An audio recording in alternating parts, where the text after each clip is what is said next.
सतगुरु के साजे निवाजी प्यारी सत्संगत जी, प्यार और सत्कार से कहना धन निरंकार जी।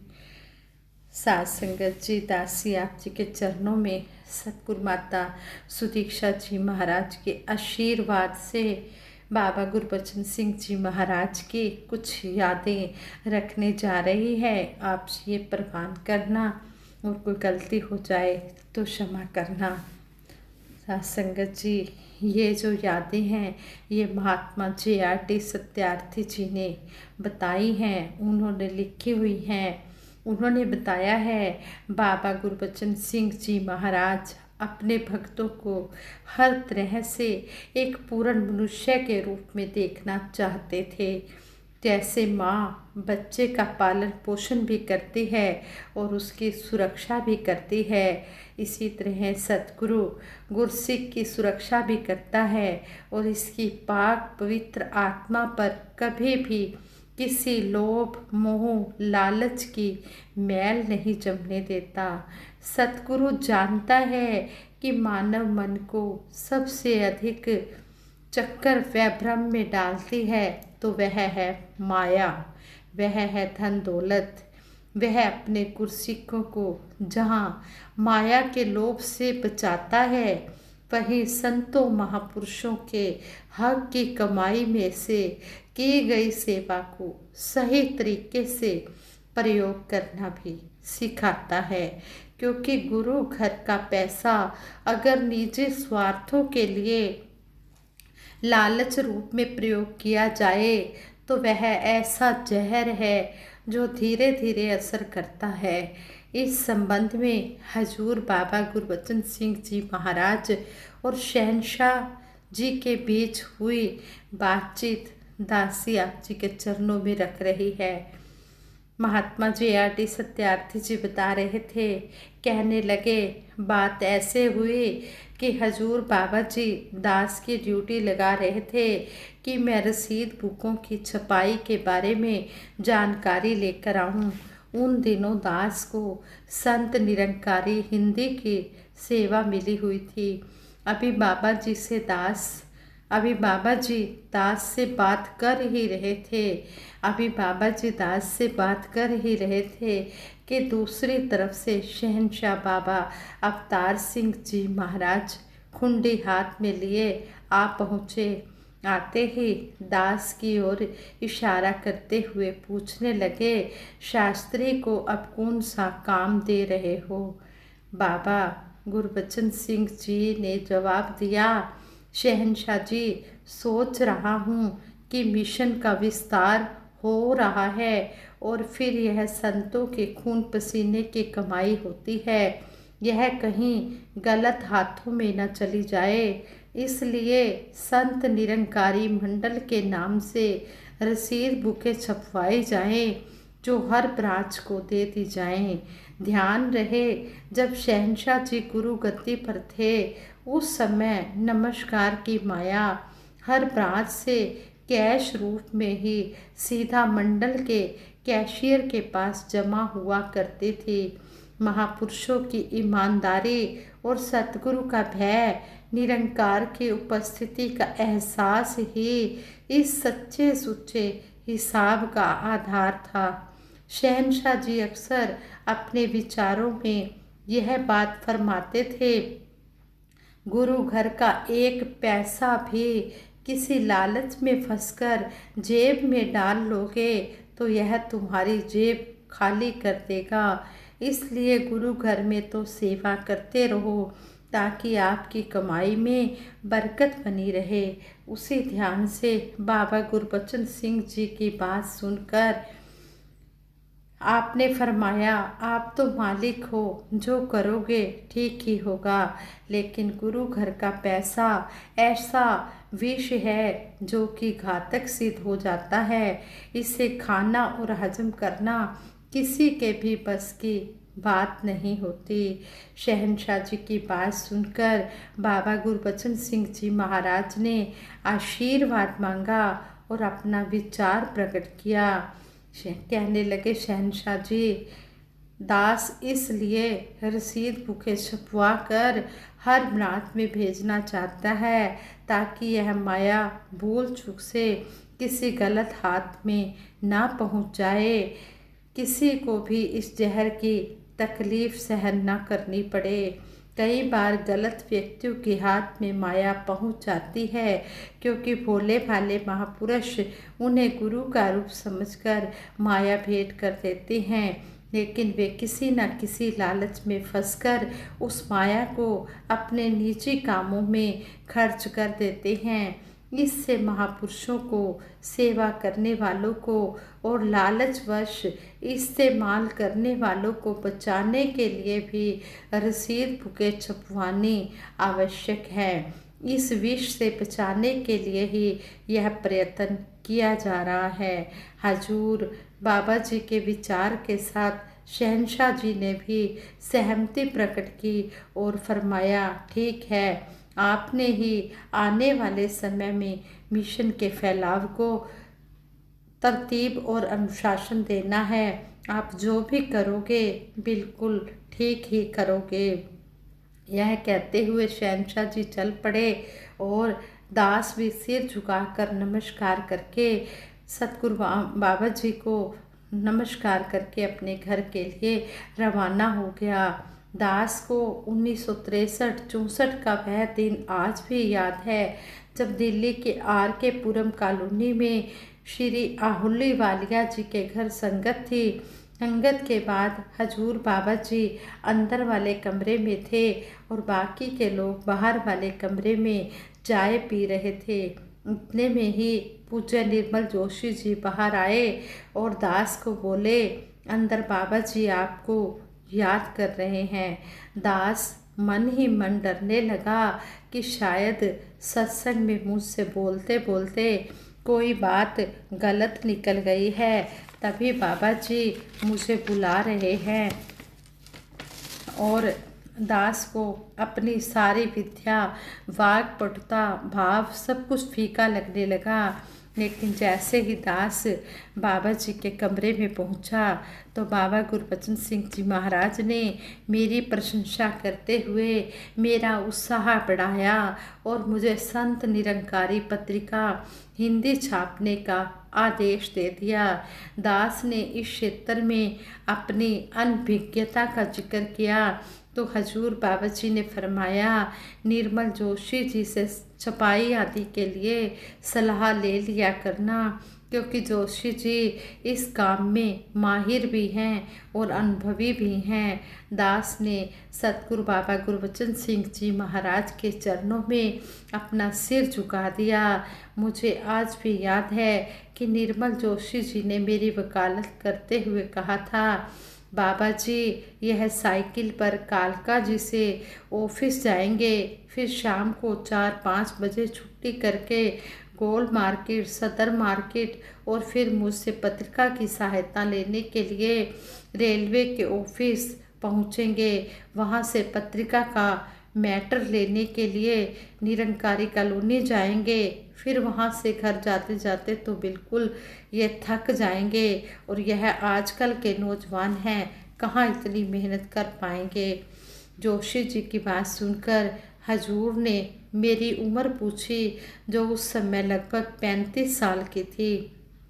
हजूर ने उस समय आशीर्वाद दिया, यही जवानी की उम्र ही तो होती है, मेहनत करने की, सेवा करने की, बहुत कुछ सीखने की। यदि आगे प्रगति करनी है तो ऐसी तपस्या करने का कोई नुकसान नहीं।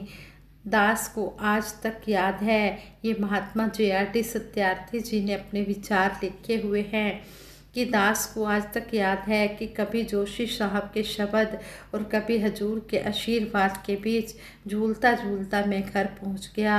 मेरी सुपत्नी राम दुलारी ने मुझसे देर से आने का कारण पूछा, क्योंकि सब के सब आस पड़ोस वाले महापुरुष अपने अपने घर पहुंच चुके थे। दास ने सतगुरु बाबा जी का हुक्म और अपनी मानसिक दुविधा अपनी पत्नी के सामने रख दी। पत्नी के सामने रख दी और पूरी बातचीत कह सुनाई। सच पूछो तो उस समय मेरी पत्नी में ऐसा ही लग रहा था जैसे बाबा गुरबचन सिंह जी महाराज बैठकर बोल रहे हों। वह एकदम बोल उठे, तुम्हारे तो पूर्व जन्म के कर्म जाग पड़े हैं। तुम गुरु का वचन मानो और सेवा संभालो। यह साइकिल अपने आप छूट जाएगी। पता नहीं बाबा जी आपको क्या देना चाहते हैं और कहाँ तक ले जाना चाहते हैं। आप गुरु घर की सेवा करो। घर के काम जो आप करते हो वह मैं स्वयं ही कर लूँगी। जो 1-2 ट्यूशन पढ़ाते हो वह भी मैं ही पढ़ा लूँगी। आप अपना सारा समय और शक्ति सतगुरु को अर्पण कर दो। पत्नी के इन वचनों ने मेरे अंदर एक नई आत्मा, एक नया जोश और उत्साह भर दिया और दास ने संत निरंकारी हिंदी की सेवा संभाल ली। दास सोचने लगा कि यदि हर गुरसिक विशेषकर नौजवानों को हर प्रकार से परिवार वालों से उत्साह और सहयोग मिले और हृदय में सेवा की भावना और जोश हो, वे साथ साथ जवानी की ताकत भी हो और गुरु का आशीर्वाद भी मिलता रहे, तो गुरसिक्के की बुलंदी पर पहुंचा जा सकता है। फिर आगे महात्मा JRD सत्यार्थी जी ने बताया, यह घटना उन दिनों की है जब दास साइकिल पर ही कालका जी से निरंकारी कॉलोनी आया करता था। इसी दौरान एक दिन मेरी जिंदगी में एक नया मोड़ आ गया। दास को बाबा गुरबचन सिंह जी महाराज ने आदेश दिया मेरी बड़ी बेटी निरंजन, जो कि बाजू टूटने के कारण कुछ समय स्कूल नहीं जा पाई और पढ़ाई में कुछ पीछे रह गई है, उसे पढ़ाने के लिए भी कुछ समय निकाल लिया करो। बहन निरंजन जी को पढ़ाने से दास के भाग्य के द्वार खुल गए, क्योंकि इस कारण गुरमत को बहुत बारीकी से और पास से देखने का अवसर मिला। दास को आज भी याद है कैसे बहन निरंजन जी इस नाचीज का ध्यान रखा करते थे, मेरे लिए चाय पानी का प्रबंध करवाते थे। उनकी सेवा भावना देखकर दास अक्सर मन ही मन गुरु परिवार के इन बच्चों के आगे नतमस्तक होता रहता, जिनके अंदर बचपन से ही गुरमत के गुण कूट कूट कर भरे हुए थे।